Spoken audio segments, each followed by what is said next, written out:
Actually at a sports conference, and Randy Dick was there with some really cool people marching around and talking about drum corps. And I was like, these are my people.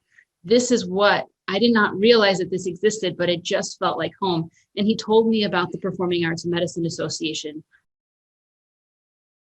It's very much a sharing what you have for the community that we all love, and not so much of a competition for who can do what, but how can we all build everybody up so that we can get who needs the help, what needs to be done. PAMA does amazingly well is they understand that this is a village that raises every performer, and it's not just medicine.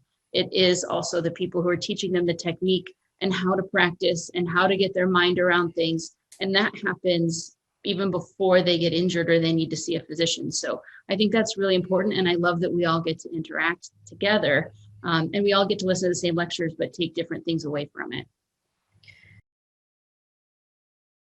I wish I'd found it earlier. I wish that I could figure out a way to get this out to more people, to find their tribe earlier, and also to have those skills, because essentially it's like passing off the baton when somebody's already sprinting. If we can help people earlier in their training, then we can help more musicians and performers overall.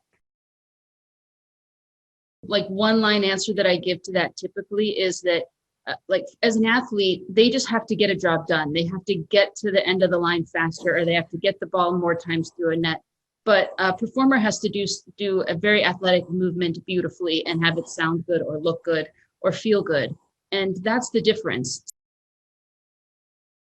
Musicians or any performer, they become who they are so young, and so many of their hours are spent practicing their skill that when they get injured, they don't know what to do with themselves, and they feel as though it's an injury. So there's an interesting article about dance where if a dancer gets injured, they sort of dissociate from that limb. So they say that ankle is hurting instead of my ankle is hurting. And I try to mirror that information for them, but also explain to them that we have to help their whole body heal. I met some of the athletic trainers, and they're the ones who run the show there. That's been an amazing program there. I met them at PAMA when PAMA was in New York, and I stayed in touch with them because they just do really neat things. And when I found out I would be moving to New York, I actually just reached out to say, hey, I'm moving to New York. I'd love to see you. I'd love to see a show and meet the camels and maybe Santa Claus if he's available, you know. And it turned out that they were sort of interested in possibly looking for a sports medicine person to be in-house. And so it was just, the timing was right. If we can start building people on everybody's shoulders, then, you know, people who are currently fellows and residents and medical students are going to just do leapfrogs over me. And they're going to be like, oh, I can't believe in 2021, she did this for focal dystonia, because now we know in 2030, based on all this research, that this is a much better way to handle it. And that's what I hope, is that, you know, we come so far that my stuff ends up being old school.